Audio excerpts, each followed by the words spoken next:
पहलगाम दहशतवादी हल्ल्यानंतर संपूर्ण भारतात महत्त्वाच्या पायाभूत सुविधांच्या वेबसाईटवर 15 लाखांहून अधिक सायबर हल्ले करण्यात आले। या सर्व सायबर हल्ल्यांना परतवून लावण्यात आलेला आहे।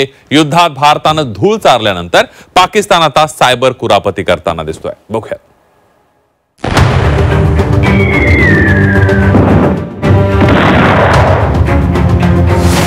युद्धाच्या रणांगणात भारतानं पाकिस्तानला चारी मुंड्या चित केलं।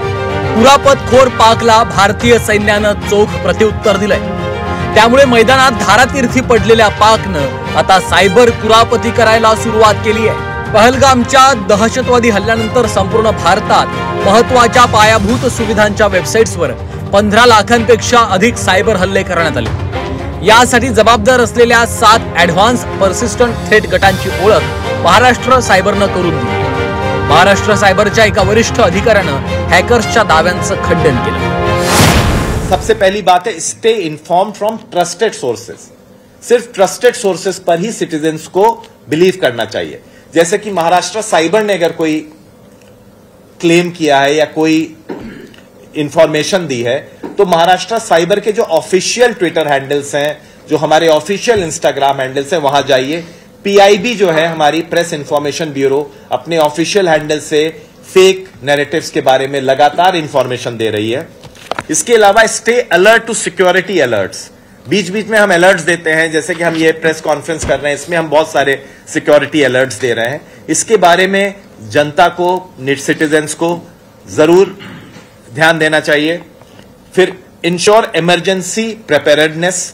कभी भी कोई ऐसा इंफॉर्मेशन कैंपेन हो, उसको जब टेक डाउन किया जाए या उसमें आपको कोई जरूरतमंदी का सामान या फर्स्ट एड किट्स की इंतजाम करने हैं तो उसको इंतजाम करके रखें। पाकिस्तानकडनं आता सायबर हल्ल्याच्या आडून कुरापती सुरू आहेत। मात्र भारतानं त्यांचे सायबर हल्लेही परतवून लावलेत। एखाद्या सामान्य माणसाच्या फोनला हॅक करूनही ते डाव साधू शकतात। त्यामुळे आपणही काळजी घेणं महत्त्वाचं असल्याचं सायबर तज्ञ सांगतायत। हे नॉन स्टेट ऍक्टर्स खूप वेळा स्टेट स्पॉन्सर्ड सुद्धा असू शकतात। यामध्ये ते काय करतात की आपल्या जे क्रिटिकल इन्फ्रास्ट्रक्चर असतं, ज्याच्यामध्ये पॉवर सप्लाय झालं, तुमची डॅम्स झाले, तुमचे हॉस्पिटल्स झाले, एअरपोर्ट झाले, ह्याच्यावर ते हमला करतात म्हणजे काय करतात तर ते जे संगणक असतात आपले, त्याच्यावर ते हमला करून त्याला नेस्तनाबूत करायचं किंवा त्याला वापरणं योग्य ठेवायचं नाही असे करत राहतात।